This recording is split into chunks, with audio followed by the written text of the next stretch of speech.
Good morning everyone, good morning friends and comrades out in planet Earth. As per usual, as previously discussed, I'm here in the Berkshire countryside and funny enough I'm going to discuss something that is growing, well, a few things that are growing directly next to my van here where I'm parked up, and this is my sometimes home in here. So if we go over here, right next to the van, the good ship Valerie Marshall is growing this fantastic Linden tree, or a UK lime tree they call this, and the leaves of this, the young leaves, are fantastic. And obviously when they get older, you may have heard of lime or linden flower tea. So when the flowers come you can make that into tea, but these young leaves from the lime, excellent, as a lot of the young leaves on all the trees in the springtime in Britain here are proving to be. And you can, these are still quite, they're still young, even though they have some size. As they get older they change texture, they get a bit rougher, but they're still good to eat. And linden leaves and flowers and bark is used for a number of purposes medicinally. It's been proved to be great for rheumatoid arthritis and coughs and congestion in the chest, skin irritations, insomnia. So brilliant, great number of uses for the linden tree. And then if we look down here in this small patch here, there is growing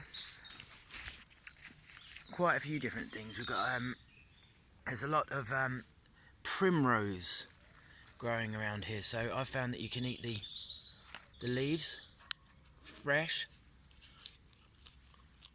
a little bit rough but tough, kind of tough, not really, still edible.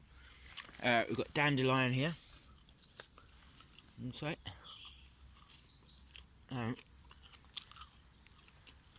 Carry on through this wonderful little jungle here to the, looking for some primrose flowers actually. Oh, here's now this is, if you've ever been when you were a kid stung by stinging nettles and someone gave you a leaf of this stuff to rub on it to ease the irritation, it's called dock, which is also a fantastic edible plant around this time of the year. Citrusy taste, better cooked really as a spinach type substitute. And down here are the primrose flowers, also quite sweet, fantastic. Yeah, so there's a dock, and as they get older they go to seed, and I've been looking into making, I want to find an alternative flour substitute because I've been baking all my own bread. So apparently dock leaves, dock plant, as it gets older and the seeds come out, they make an excellent flour substitute if ground and dried and ground.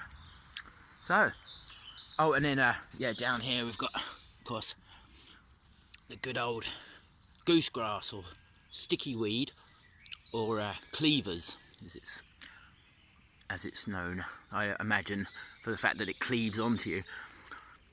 And yeah, I mean, apparently they used it to, one of the uses was to remove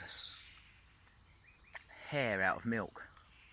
Not sure how that works, but and also the young bramble shoots here. And I think someone asked me a question about how to pick them without getting pricked.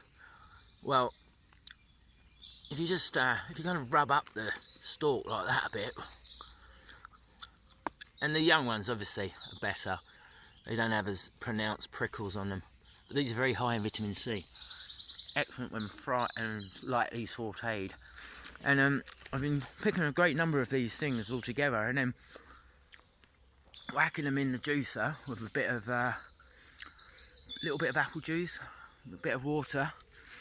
You know how you'd make a juice, but then I've been also sprouting a lot of mung beans and fenugreek seeds, excellent, mucilaginous, which is what I wanted to say about the lime flowers, the lime leaves actually. They have this sort of similar quality to mallow, which is when you chew it, becomes what they call mucilaginous, which took me quite a long time to learn how to say that word. In fact, if I just say it over and over again like you have to, and it's especially difficult if you're trying to shout with a mouthful of mucilaginous stuff. But excellent, really good for the tummy, mucilaginous things like fenugreek seeds. So yeah, putting the sprouted fenugreek seeds and mung beans in with a whole lot of these greens that I've big bag of greens. Just chuck as much as you can: wild garlic, jackbutter hedge, stinging nettles, dead nettles, yarrow, dock, sorrel, plantain, primrose. Put that in, juice it up, and magic. Absolutely magic.